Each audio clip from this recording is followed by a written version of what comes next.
ನಮಸ್ತೆ, ನಾನು ನಿಮ್ಮ ಜಿ ವಿ ನರೋತ್ತಮ ಶರ್ಮಾ. ನಿಮ್ಮ ಸಂಯುಕ್ತ ಕರ್ನಾಟಕ ಯೂಟ್ಯೂಬ್ ಚಾನಲ್ಗೆ ಸ್ವಾಗತ.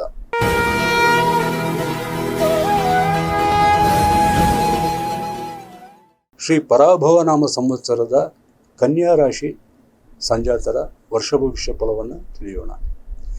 ಕನ್ಯಾ ರಾಶಿ ಸಂಜಾತರಲ್ಲಿ ಉತ್ತರ ಫಾಲ್ಗುಣಿ ಹಾಗೂ ಚಿತ್ತ ನಕ್ಷತ್ರ ಸಂಜಾತರಿಗೆ ಅತ್ಯಧಿಕ ಶುಭ ಫಲಗಳು ಸಿಗಲಿವೆ. ಹಸ್ತ ನಕ್ಷತ್ರದರಿಗೆ ಶುಭಾಶುಭ ಮಿಶ್ರ ಫಲ. ಕನ್ಯಾ ರಾಶಿ ಸಂಜಾತರಿಗೆ ಸೆಪ್ಟೆಂಬರ್ ತಿಂಗಳವರೆಗೂ ಉತ್ತಮವಾದಂತಹ ಆರೋಗ್ಯ ಭಾಗ್ಯವಿರಲಿದೆ.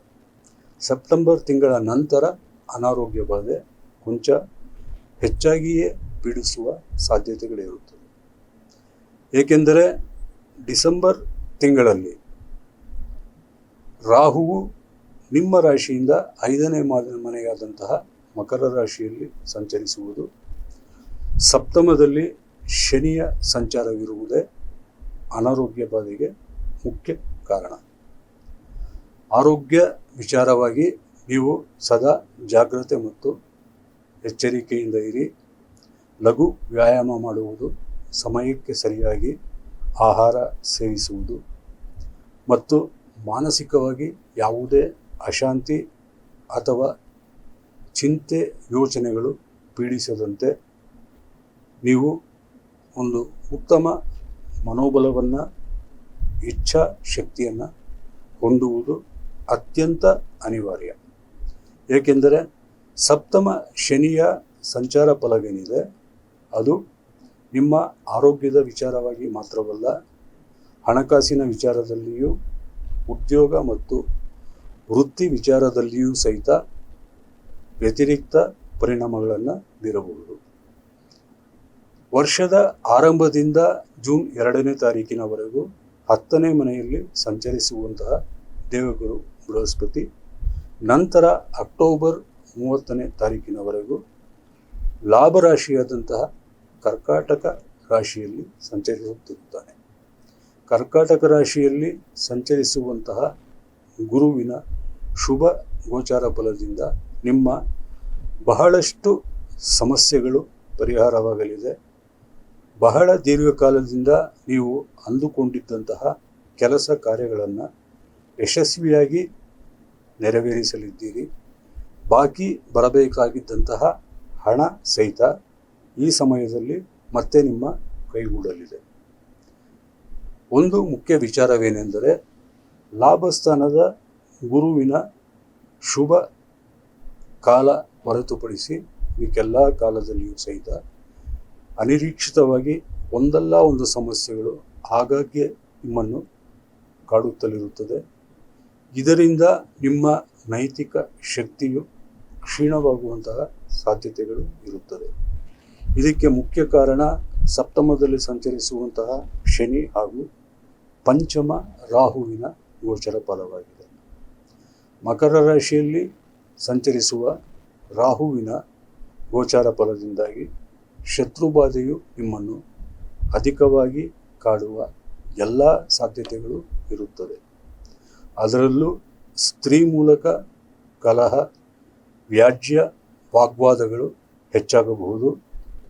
ಈ ಸ್ತ್ರೀ ಮೂಲಕ ಕಲಹಗಳಿಂದ ಕೌಟುಂಬಿಕ ಅಶಾಂತಿಯೂ ಉಂಟಾಗಬಹುದು ಮತ್ತು ನಿಮ್ಮಲ್ಲಿ ಬೇಸರ, ಚಿಂತೆ, ದುಗುಡ, ಆತಂಕಗಳು ಸಹಿತ ಹೆಚ್ಚಾಗಿ ಬಾಧಿಸುವ ಎಲ್ಲ ಸಾಧ್ಯತೆಗಳು ಇರುತ್ತದೆ.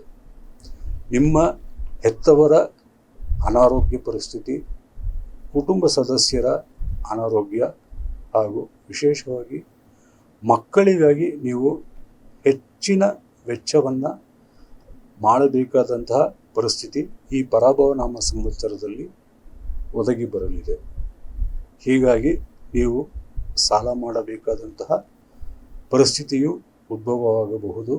ಆಸ್ತಿ ಅಥವಾ ಒಡವೆಯ ಅಡಮಾನ ಇರುವಂತಹ ಪರಿಸ್ಥಿತಿ ಸಹಿತ ಕನ್ಯಾ ರಾಶಿ ಸಂಜಾತರಿಗೆ ಎದುರಾಗಲಿದೆ. ಉದ್ಯೋಗದಲ್ಲಿಯೂ ಸಹಿತ ಗುರುಬಲದ ಶುಭ ಕಾಲವನ್ನು ಬಿಟ್ಟು ಬೇರೆ ಕಾಲಗಳಲ್ಲಿ ಮೇಲಧಿಕಾರಿ ಹಾಗೂ ಸಹೋದ್ಯೋಗಿಗಳ ಅಸಹಕಾರ ಮತ್ತು ಕಿರಿಕಿರಿಯು ನಿಮ್ಮಲ್ಲಿ ಹೆಚ್ಚಿನ ಒಂದು ಉದ್ವೇಗವನ್ನು, ಆವೇಶವನ್ನು ಮತ್ತು ಅಸಮಾಧಾನವನ್ನು ಗುರಿಯಾಗಿ ಮಾನಸಿಕ ಕ್ಷೋಭೆಗೆ ಒಳಗಾಗುವಂತಹ ಚಿಂತೆ, ದುಗುಡ ಮತ್ತು ಆತಂಕಗಳು ಹೆಚ್ಚಾಗಿ ನಿಮ್ಮನ್ನು ಬಾಧಿಸುವಂತಹ ಸಾಧ್ಯತೆ ಇರುತ್ತದೆ. ಪಾಲುದಾರಿಕೆಯ ವ್ಯವಹಾರ ಮಾಡುವವರು ಹಾಗೂ ಹಣಕಾಸು ಲೇವಾದೇವಿ ಮತ್ತು ಷೇರು ವ್ಯವಹಾರಿಗಳು ಈ ಸಂವತ್ಸರದಲ್ಲಿ ಹೆಚ್ಚಿನ ಜಾಗ್ರತೆ ಮತ್ತು ಎಚ್ಚರಿಕೆಯಿಂದ ಇರಬೇಕಾದದ್ದು ಅತ್ಯಂತ ಅವಶ್ಯಕ. ವಿದ್ಯಾರ್ಥಿ ವರ್ಗಕ್ಕೆ ಶುಭಾಶುಭ ಮಿಶ್ರಫಲ. ಶುಭ ದಶಾಭುಕ್ತಿ ಕಾಲದಲ್ಲಿರುವಂತಹ ಕನ್ಯಾ ರಾಶಿ ಸಂಜಾತರಿಗೆ ಗುರುವು 10 ಹಾಗೂ 11ನೇ ಮನೆಯ ಸಂಚರಿಸುವ ಕಾಲದಲ್ಲಿ, ಅಂದರೆ ಯುಗಾದಿಯ ಆರಂಭದಿಂದ ಅಕ್ಟೋಬರ್ 30ನೇ ತಾರೀಕಿನವರೆಗೂ ಕಂಕಣ ಬಲ ಪ್ರಾಪ್ತವಿದ್ದು ಸಂಬಂಧ ನಿಶ್ಚಯ, ವಿವಾಹ ಯೋಗ ಹಾಗೆಯೇ ಸಂತಾನ ಭಾಗ್ಯವೂ ಸಹಿತ ಪ್ರಾಪ್ತಿಯಾಗಲಿದೆ. ಅಶುಭ ದಶಾಭುಕ್ತಿ ಕಾಲದಲ್ಲಿರುವಂತಹ ಕನ್ಯಾ ರಾಶಿ ಸಂಜಾತರಿಗೆ ಉದ್ಯೋಗ ನಷ್ಟವಾಗುವ ಸಾಧ್ಯತೆ ಇದೆ. ಹಾಗೆಯೇ ವಾಸಸ್ಥಳ ಮತ್ತು ಉದ್ಯೋಗ ಸ್ಥಳವು ಬದಲಾಗುವ ಎಲ್ಲ ಸಾಧ್ಯತೆಗಳು ಇರುತ್ತದೆ. ವೈಯಕ್ತಿಕ ಜೀವನದಲ್ಲಿ ಶುಭಾಶುಭ ಮಿಶ್ರ ಫಲಗಳಿರಲಿದ್ದು, ಅಶುಭ ದಶಾಭುಕ್ತಿ ಕಾಲದಲ್ಲಿರುವಂತಹ ಕನ್ಯಾ ರಾಶಿ ಸಂಜಾತರಿಗೆ ಪ್ರೇಮಿಗಳ ನಡುವೆ ಭಿನ್ನಾಭಿಪ್ರಾಯ ಏರ್ಪಟ್ಟು ಪ್ರೇಮಿಗಳು ಬೇರಾಗುವಂತಹ, ಸಂಬಂಧ ಕಡಿದುಕೊಳ್ಳುವಂತಹ ಸಾಧ್ಯತೆಗಳು ಹೆಚ್ಚಿದೆ. ಇನ್ನು ಕೋರ್ಟ್ ಕಚೇರಿಗಳಲ್ಲಿ ಇರುವಂತಹ ವ್ಯಾಜ್ಯಗಳು ನೀವು ಅಂದುಕೊಂಡ ಸಮಯಕ್ಕೆ ಕೆಲಸಗಳು ಆಗಲಾರದು. ಹಾಗೆಯೇ ತೀರ್ಪು ನಿಮ್ಮ ವಿರುದ್ಧ ಬರುವಂತಹ ಸಾಧ್ಯತೆಗಳೇ ಹೆಚ್ಚಿದೆ. ಕನ್ಯಾ ರಾಶಿ ಸಂಜಾತರ ಎಲ್ಲ ಸಮಸ್ಯೆಗಳು ನಿವಾರಣೆಯಾಗಲು, ಸಂಕಷ್ಟ ನಾಶವಾಗಲು, ಪೀಡಾ ಪರಿಹಾರಾರ್ಥವಾಗಿ ಶ್ರೀ ವಿಷ್ಣು ಶತನಾಮ ಸ್ತೋತ್ರ ಹಾಗೂ ಮಂಗಳ ಚಂಡಿಕಾ ಸ್ತೋತ್ರವನ್ನು ಪ್ರತಿನಿತ್ಯವೂ ತಪ್ಪದೆ ಪಠಿಸಿ ಅಥವಾ ಶ್ರದ್ಧಾ ಭಕ್ತಿಯಿಂದ ಆಲಿಸಿ.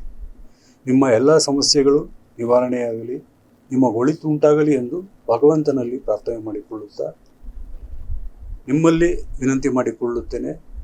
ನಿಮ್ಮವರನ್ನು ಸಂಯುಕ್ತ ಕರ್ನಾಟಕ ಯೂಟ್ಯೂಬ್ ಚಾನಲ್ಗೆ ಸಬ್ಸ್ಕ್ರೈಬ್ ಮಾಡಿಸಿ, ಲೈಕ್ಸ್, ಕಾಮೆಂಟ್ಸ್, ಶೇರ್ ಮಾಡಿ. ಮತ್ತೆ ಮುಂದಿನ ಜ್ಯೋತಿಷ್ಯ ಕಾರ್ಯಕ್ರಮದಲ್ಲಿ ಭೇಟಿಯಾಗುತ್ತೇನೆ. ಧನ್ಯವಾದಗಳು.